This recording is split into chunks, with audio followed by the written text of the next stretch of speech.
This is my first experience with you here. Well, this is my first experience with you.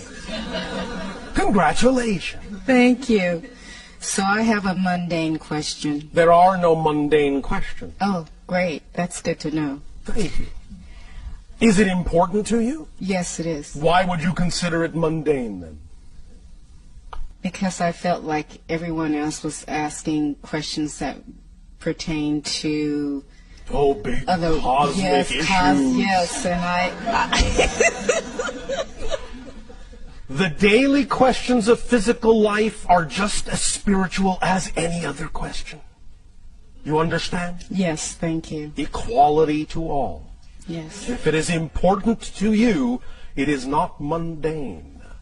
Thank you. All right. What is your question? My question is, I'm in a work environment where I want to know what my purpose there is and how soon can I get unstuck to create the life that I really want, that I prefer. Right. The way we usually go about exploring this issue is to ask you a question, and certainly not a mundane one at all. The question we ask is, are you doing what excites you the most in life or not? No. Thank you for your honesty.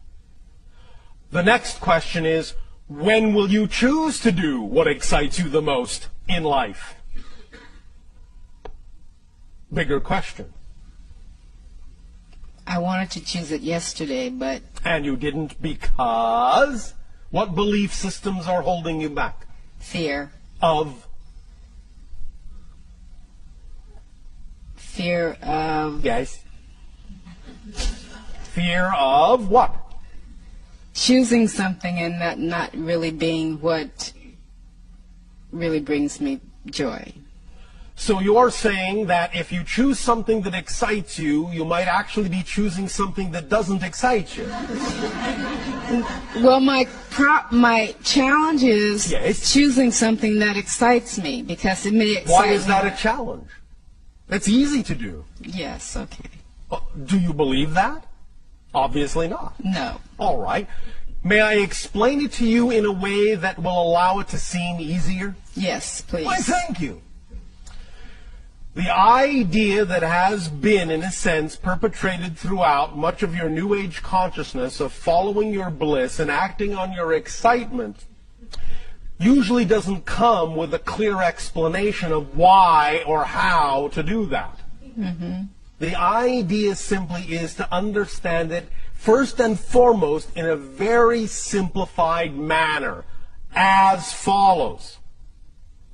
When we talk about the idea of acting on your joy, your highest excitement at any given moment, we don't necessarily mean that it has to be a life-spanning career, a gigantic project, an all-consuming endeavor. We literally mean act on whatever is at any given moment out of all the choices you have available to you, many of which may seem mundane. Just act at any given moment on the one that contains the highest amount of excitement out of all the choices you have the ability to take action on. Period. That's it. It's that simple. Excitement is a thread. It leads to all other excitement. So if you are simply sitting around going, oh, I don't know what excites me, just look at what your options are. Just list your options at that moment. If the only options are go shopping, take a walk on the beach, call a friend, just for an example, just pick the one that's most exciting and act on it to the best of your ability, taking it as far as you can till you can take it no further. When you come to the next crossroad, look at the options available to you then, pick the one that's most exciting, you have the greatest degree of ability to take action on, and take action on it. When you come to the next crossroad, do the same thing. When you come to the next crossroad, do the same thing.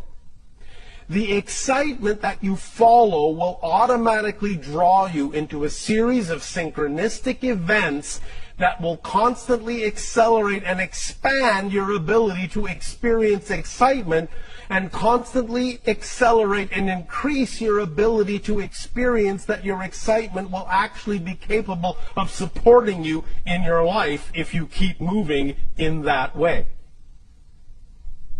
Does that make sense to you? Yes. Now, the question is, do you believe it? Because the idea is that when we, first of all, offer the idea that all you have to do at any given moment is simply choose out of the relatively normal options available to you. If you can't think of any all-encompassing excitement, if you just choose the most exciting option out of whatever is available to you and act on it, when we offer that suggestion up, very often the first thing that comes out of the human mind is, but that's not connected to this, or how can that support me? I don't understand. You don't have to understand. That's the beauty of it. The idea is that your physical mind is not designed, never was, and never will be designed to understand how things will happen. It is not designed to understand or comprehend how something that you act on that excites you will bring you the thing you need somewhere down the line. So you don't have to think about how that's going to happen. All you have to do is act on it knowing that it will. Because the human mind is only designed to experience how things are happening. That's it. The human mind is only designed, the physical mind is only designed to understand the physical experience. The mechanism of how these things come to you come from a higher realm that is beyond the purview of the physical mind to comprehend or understand or be able to completely perceive. So you need to stop doing the job of the higher mind, let the higher mind do its job, and bring you these things as you need them in the way that it benefits you best. All you need to do to activate that mechanism, and we'll be talking a little bit more tomorrow about the idea of the mechanism of manifestation in a more complete investigation of that mechanism, but the only thing you really have to do is just start the ball rolling by acting on whatever excitement you are capable of acting on, and thus then by doing so acting as an example to the higher mind, proving that you're willing to move in that direction so that the higher mind can go, finally she is willing to act in that vibration, so I can now give her more of that vibration, more things that are representative of that vibration, because she's showing by her behavior that she's willing to act on it. But if you're not willing to act on your excitement, why should the higher mind give you something to act on if you're not going to act on it?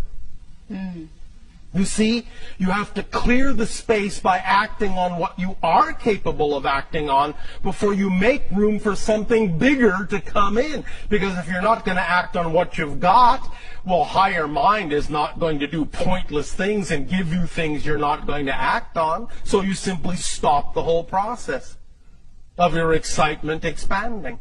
Does that make sense mechanically? Yes. Are you willing to believe that you can act on your excitement and know that it will lead you where you need to be led? Yes. Trusting the synchronicity that will occur? Yes. We'll see.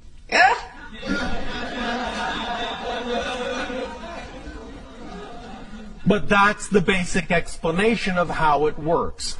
So when you say you have a difficult time figuring out what excites you, I apologize, but we actually don't believe you. Because it's really simpler than you think. You're just having a difficult time understanding a clear definition of excitement and following it. You follow? I do follow. I think the other part of that is because if I'm in a work environment and Yes. my excitement may be not to be there, then leave. Although, understand, we are very aware of what your belief systems are all about, many of you. And if you have a belief system that says if you leave that work environment, as much as you may not find it exciting, if you have a belief system that says that leaving that work environment is going to put stress on you, is going to, in a sense, cause you harm in some way, then you must honor your belief system for as long as you're going to hold on to it. But at least take the steps you can take. At least take the steps of acting on your excitement that you are willing to take. And the more you do that, the more your excitement will prove to you that it can support you as well. And the more it shows you it can support you, the more you'll be willing to let go of those things you don't prefer. So you can do it at your own pace. Don't dishonor your belief system. You can jump off the cliff, but only if you believe that you actually will fly. Otherwise, I would suggest you're in for a very hard landing. So don't dishonor your belief system. Don't just think, all right, I'll just throw caution to the wind and ignore my beliefs. That will always get you smacking into that brick wall we're going to talk about tomorrow.